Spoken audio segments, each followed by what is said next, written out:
আসসালামু আলাইকুম সুপ্রিয় শিক্ষার্থীবৃন্দ, আশা করি আপনি সবাই ভালো আছেন। আজকে আমরা পরিসংখ্যান 2 এর চ্যাপ্টার 1 এর কায়বর্গ বিন্যাসের কিছু প্রশ্ন আলোচনা করব। তো প্রথমে আমরা আলোচনা করব কায়বর্গ বিন্যাস কি। এটা তোমাদের ক বিভাগে চলে আসে, ঠিক আছে। তো কায়বর্গ বিন্যাস হলো কোনো অবিচ্ছিন্ন চলক কায়বর্গ স্কোয়ারের বিন্যাসকে বলা হয় কি কায়বর্গ বিন্যাস বলে। তার কোন একটা অবিচ্ছিন্ন চলক সেটা কি কায়বর্গ, সেটার বিন্যাসকে বলা হয় কি কায়বর্গ বিন্যাস বলা হয়। এবং মোস্ট ইম্পর্ট্যান্ট সে বিষয়টা হলো আমাদের যে অঙ্কে লাগবে তা হলো n স্বাধীনতা মাত্রা বিশিষ্ট কায়বর্গ বিন্যাসের সম্ভাবনা গণিত অপেক্ষক হলো তোমার এই সূত্রটা মাস্ট মনে রাখবা এবং খাতায় লিখে রাখবা।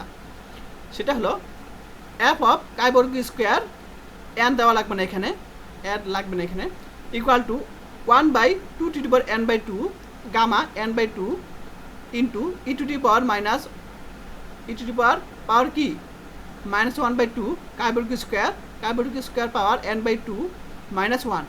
এই সূত্রটা দ্বারা তোমাদের অনেক অঙ্ক আছে, অবশ্যই মনে রাখবা। এটা তোমার যে প্রমাণ সেটাও তোমাদের বুঝিয়ে দিব। এখানে যে কায়বর্গ স্কোয়ার সেটার সীমা হলো তোমার 0 থেকে বড় এবং ইনফিনিটি থেকে ছোট। তো অবশ্যই এটা প্রমাণ সামনে করাবো ইনশাল্লাহ, তখন বুঝতে পারবে। তাহলে কায়বর্গ বিন্যাস কি এবং কায়বর্গ বিন্যাসের সম্বন্ধে গণিত অপেক্ষক এই সূত্রটা সবাই খাতায় কি লিখে রাখো, তোমাদের কাজে লাগবে।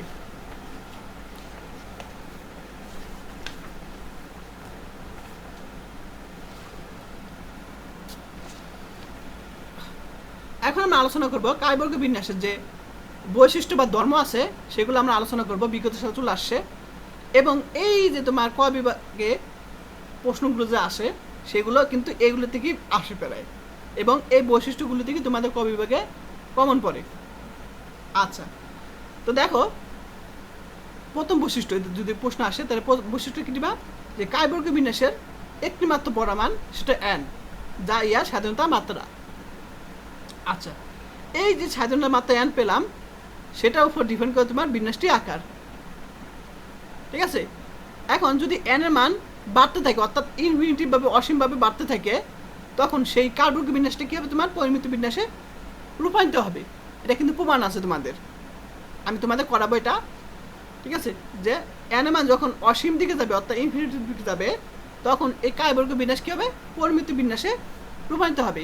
আর পরিমিত বিন্যাস কীরকম আকার হয় সেটা আমি তোমাদের বেসিক ক্লাসে বুঝিয়েছি, ঠিক আছে। এদের এরকম আকার হবে, ঠিক আছে। আচ্ছা, তারপর 3 নম্বরটা হলো যে এটা আমি একটু আগে আলোচনা করছি যে n স্বাধীনতা মাত্রা বিশিষ্ট কায়বর্গ বিন্যাসের যে সমগ্র গণিত অপেক্ষক কী ছিল, এই জিনিসটা ছিল, সেটা হলো এফ অফ কায়বর্গ square equal to 1/2 gamma n/2 e to the power -1/2 কায়বর্গ স্কোয়ার n/2 -1, যার সীমা হবে তোমার 0 থেকে ইনফিনিটির মধ্যে। আচ্ছা, এরপর আমরা মোস্ট ইম্পর্টেন্ট যে ক বিভাগের জন্য সেটা হলো বিন্যাসটির গড়, অর্থাৎ কায়বর্গ বিন্যাসের গড় হলো n, বেদাঙ্গ হলো 2n। তোমাদের কোশ্চেনে n দেওয়া থাকবে, তো ঠিক আছে। সাপোজ মনে করো কায়বর্গ বিন্যাসের তোমার বেদাঙ্গ কত, মনে করো বেদাঙ্গ দেওয়া আছে 2, তো আমাদের বলবে যে পরামান বের করতে বলছে, এই n কিন্তু পরামান, তখন আমরা 2n = 2 ধরবো। যাই হোক না কেন আমি যখন অঙ্ক করাবো তখন তুমি আরও ভালোভাবে কি বুঝতে পারবে এই চ্যাপ্টার শেষে। এখন এখানে β1 অর্থাৎ বঙ্কিমতা, তাহলে বঙ্কিমতা সুশীলতা আমি তোমাদের ওই ফার্স্ট ইয়ারে বুঝিয়েছি। তো যাই হোক β1 দা বঙ্কিমতা বোঝায়, তো বঙ্কিমতা সূত্র হলো 8/n এবং সুশীলতার সূত্র হলো 3 + 12/n। এগুলো তোমাদের কাজে লাগবে পরীক্ষা, মানে কোশ্চেনে n দেওয়া থাকবে, আমাদের বলবে যে সুশীলতা বের করো। আচ্ছা, এখন বিন্যাসটি প্রচুরক, তো প্রচুরক কি তোমার n-2, এটা প্রমাণ আছে, আমি তোমাদের করাবো সামনে। তারপর এই কায়বর্গ বিন্যাসের পরিঘাত উৎপাদী অপেক্ষক এই যে সূত্রটা, ঠিক আছে, এগুলো এটা প্রমাণ আছে। তাহলে কি m কায়বর্গ স্কোয়ার, এই কায়বর্গ স্কোয়ারটা কিন্তু নিচে, m নিচে কায়বর্গ স্কোয়ার আর সমান বরাবর t = 1 - 2t পাওয়ার -n/2, এটাকে বলা হয় তোমার কায়বর্গীয় বিন্যাসের পরিঘাত উৎপাদী অপেক্ষক। এরপর আমরা জানবো যে কায়বর্গীয় বিন্যাস কি যোজনশীল ধর্ম মেনে চলে। তাহলে কোন চলক যোজনশীল ধর্ম মেনে চলে? কায়বর্গীয় বিন্যাস বা কায়বর্গীয় চলক। আচ্ছা, এরপর তোমাদের যে এখানে যে কোয়েশ্চেন আছে, তোমার কিছু প্রশ্ন আছে, তো এগুলো তোমাদের দরকার নাই, কিন্তু প্রমাণ আছে, তো প্রমাণ তোমাদের করাবো। তো তোমাদের যদি চলে আসে যে কায়বর্গীয় বিন্যাসের কি বৈশিষ্ট্য বা ধর্মলেখ, তখন আমরা এই 8টা দিবে, এই পর্যন্ত জ পর্যন্ত দিলে হয়ে যাবে, ফুল মার্ক পেয়ে যাবে। আচ্ছা, এখন আমরা ব্যবহার আলোচনা করব, কায়বর্গীয় বিন্যাসের ব্যবহার। আমি তোমাদের অঙ্ক করাবো, তো আমি তোমাদের আগে ব্যবহারটা বুঝিয়ে দিই। এটা কিন্তু পরীক্ষা চলে আসে। তো দেখো, তো কায়বর্গীয় বিন্যাসের ব্যবহার হলো তথ্য বিষয়ের নির্ধারিত বেদাঙ্ক যাচাই করতে এটি ব্যবহৃত হয়। তাহলে তোমার তথ্য বিষয় তো বুঝোই, সেখানের যে নির্ধারিত একটা বেদাঙ্ক আছে সেগুলো যাচাই করতে ব্যবহৃত হয়। কোনো বিন্যাসের মিলকরণের সঠিকতা যাচাই করতে এটি ব্যবহৃত হয়। সেই বিন্যাসটা কীরকম সেটা যাচাই করার জন্য ব্যবহৃত হয়। গুণবাচক চলক, এটা গুণ, এটা গ হবে। গুণবাচক চলকগুলোর স্বাধীনতা মাত্রা যাচাই করতে ব্যবহৃত হয়ে থাকে। কতগুলো বিন্যাসে বেদাঙ্কের সমতা যাচাই করতে ব্যবহৃত হয়ে থাকে, এবং কতগুলো সংশ্লেষাঙ্গের সমতা যাচাই করতে ব্যবহৃত হয়ে থাকে, এবং কতগুলো অনুপাতের সমতা যাচাই করতে ব্যবহৃত হয়ে থাকে। ঠিক আছে, এর সমতা। তারপর আরও দুইটা আছে, যে দুইটি কায়বর্গীয় বিন্যাস ব্যবহার করে অ্যাপ বিন্যাস পাওয়া যায়। এটা তোমার ক বিভাগে চলে আসতে পারে যে কায়বর্গীয় বিন্যাস ব্যবহার করে কোন বিন্যাস পাওয়া যেতে পারে, সেটা হলো অ্যাপ বিন্যাস। অথবা কয়টি স্বাধীনতা মাত্রা কয়টি স্বাধীন কায়বর্গ ব্যবহার করে অ্যাপ বিন্যাস পাওয়া যায়, তো দুইটি। তারপর কায়বর্গ বিন্যাস করে কিন্তু ত্রি বিন্যাসও পাওয়া যায়, অর্থাৎ কায়বর্গ বিন্যাস থেকে কিন্তু অ্যাপ বিন্যাসও পাওয়া যেতে পারে এবং ত্রি বিন্যাসও পাওয়া যেতে পারে। তো যাই হোক, তোমরা জাস্ট এই কি ব্যবহারটা মুখস্থ রাখবে, কারণ তোমাদের প্রশ্ন চলে আসে। আচ্ছা, তো আমি এখনই তোমাদের সাথে সাথে কি সংক্ষিপ্ত যে ক বিভাগটা বুঝিয়ে দিই এখনই। আচ্ছা, একটি আদর্শ প্রমিত চলকের বর্গকে, তাহলে কি একটু আগে আমি বেসিক ক্লাসে বুঝিয়েছিলাম যে আদর্শ প্রমিত চলকের বর্গকে কি বলা হয়? কায়বর্গ বিন্যাস বলা হয়। আমি তোমাদের বেসিক ক্লাসে বুঝিয়েছিলাম। এই যে একটি আদর্শ প্রমিত চলকের বর্গকে কি বলা হয়? কায়বর্গ বিন্যাস বলা হয় বা কায়বর্গ চলক বলা হয়, যেটা বলো না কেন বলা হয়। আদর্শ প্রমিত চলকটা কি? যেটা প্রকাশ করে তার বর্গকে বলা হয় কায়বর্গ চলক বলা হয়।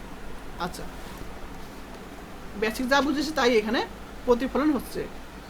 এখন এই যে স্বাধীনতা মাত্রা বিশিষ্ট কায়বর্গ বিন্যাসের বেদাঙ্ক নির্ণয় করতে বলছে, তাহলে এই যে স্বাধীনতা মাত্রাকে আমরা এন দ্বারা প্রকাশ করা হয়, তাহলে এন এর মান কত? 5।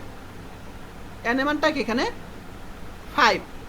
আর আমরা বেদাঙ্কের সূত্র কি জানি? কায়বর্গ বিন্যাসে 2n, তাহলে এন এর বলতে 2n বসে, এই এন এর জায়গায় 5 বসে দিলে হয়ে যাবে 10, অর্থাৎ বেদাঙ্ক হলো 10। তারপর মিল সামঞ্জস্য যাচাইয়ের জন্য কোন বিন্যাস ব্যবহার করা হয়, সেটাকে বলা হয় তোমার, এই যে আমি একটু আগে ব্যাখ্যা করেছিলাম যে মিল করণের সঠিকতা যাচাই করতে, তাহলে কোন বিন্যাস ব্যবহার করা হয়? কায়বর্গ বিন্যাস ব্যবহার করা হয়। তারপর তোমার যে কায়বর্গ বিন্যাসের যোজনশীল ধর্মটা বর্ণনা, এটা আমি তোমার যখন অঙ্ক করাবো, মানে ম্যাথ করাবো, তখন মুখস্থ করে নিও। আচ্ছা, কায়বর্গ বিন্যাস এবং অ্যাপ বিন্যাসের মধ্যে সম্পর্ক কি, এটা তোমাদের অনেকবার চলে আসে বোর্ডে। সেটা দেখো, যখন কি হবে n2,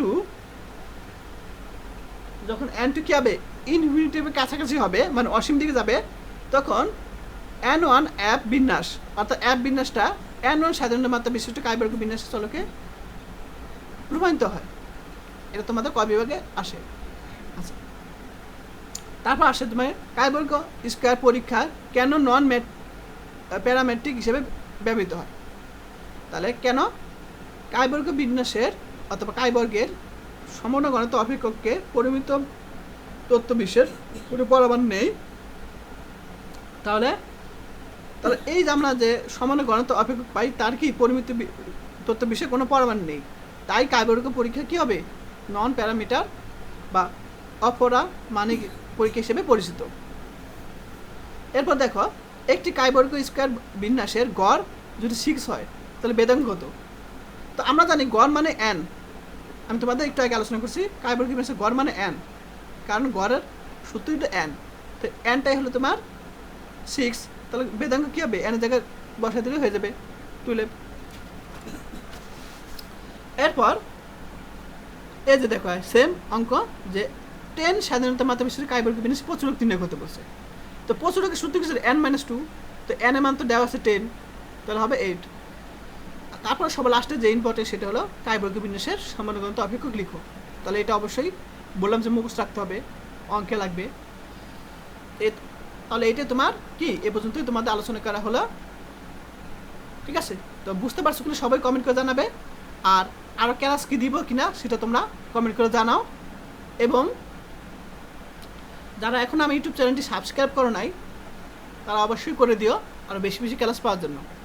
আর যারা কোর্স করতে চাও তারা আমার সাথে যোগাযোগ করবে, আমার ইউটিউব চ্যানেলের নাম্বার দেওয়া আছে, ওই নাম্বারে কল দিবে, কোর্স ফি 360 টাকা।